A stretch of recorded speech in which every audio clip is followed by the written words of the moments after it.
que se ha vivido la anterior semana en Bolivia, ¿no? En algunas regiones, son deliberaciones de colectivos urbanos, que si bien se congregan a título de cabildo, estos cuando menos debieron cumplir los requisitos de formalidad, de legalidad que la ley prevé, justamente para que los alcances de estos tengan cuando menos, ¿no?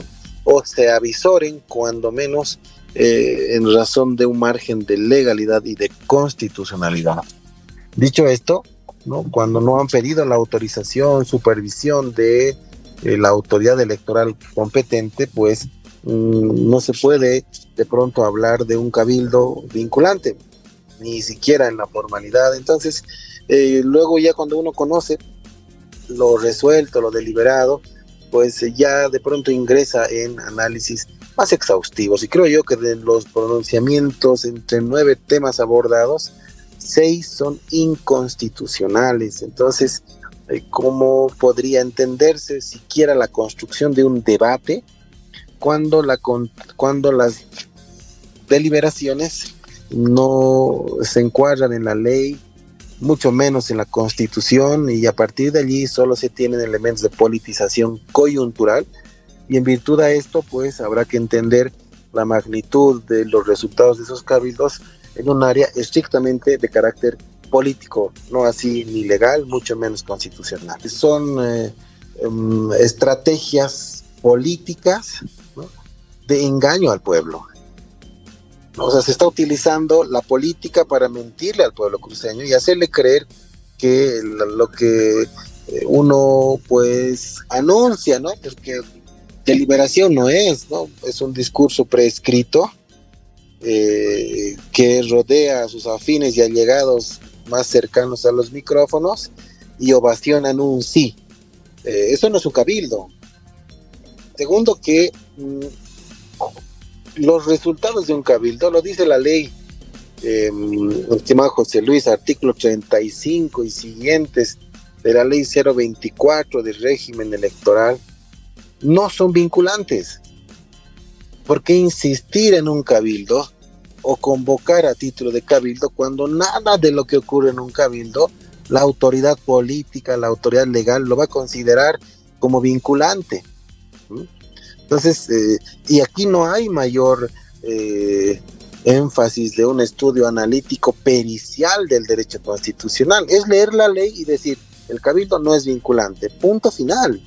Es lamentable que se utilicen nuevamente a hechos colectivos urbanos que se reúnen para engañarle al pueblo. Y le han engañado con el censo, 36 días de perjuicio, sin resultados, con una medida del fracaso.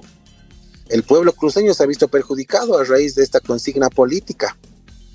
Entonces, allí hay que advertir, ¿no?, que la única intencionalidad de quienes los organizan son fines estrictamente políticos, porque luego de 36 días en la que un cabildo decía censo 2023 o muerte, no hay nada de aquello, han fracasado. No se le puede continuar mintiendo al pueblo cruceño, haciéndole creer que juntándose cerca al Cristo van a cambiar políticas públicas, van a cambiar leyes nacionales o van a cambiar decisiones en el país, en absoluto. Entonces, esto sumado a las 6 inconstitucionalidades que yo les refiero de la última deliberación, le vamos a todavía denominar, del Cabildo de Santa Cruz, pues tampoco hay un nivel ni siquiera pues técnico mínimo como para entrar a debatir aquello. Y yo le voy a poner solo un ejemplo. La creación de la policía o la guardia departamental, ¿no? Es que son hábiles comunicacionalmente para intentar incidir en el debate, pero cuando la comunicación política tiene un nivel de incidencia y cruce con el derecho, ahí se pone un freno en seco. La función policial, en el marco del mandato del artículo 251 y siguientes de nuestra Constitución Política del Estado, es única y depende exclusivamente del nivel central del Estado a través del presidente del país. No tiene facultades para crear guardia alguna, guardia policial o policía departamental alguna. La gobernación, por más autonómica que se considere vigente el estatuto autonómico, en este caso en particular respecto a la amnistía, vamos a analizar presos políticos. Presos, ¿quiénes son los presos? aquellas personas privadas de libertad con sentencia ejecutoriada en delitos menores a 8 años. Segundo, delitos políticos.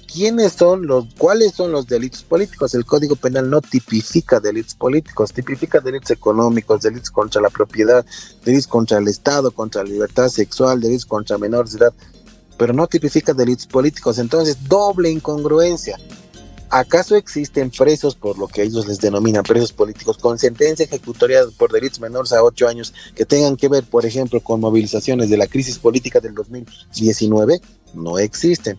¿Hay delitos políticos en el Código Penal? No existen. Doble incongruencia, y nuevamente, entre lo comunicacional, ¿no?, y la incidencia y la habilidad que tienen para generar una suerte de lineamientos que nos sugieren debatir, se caen cuando ingresan ya en un escenario estrictamente jurídico, peor en el escenario constitucional.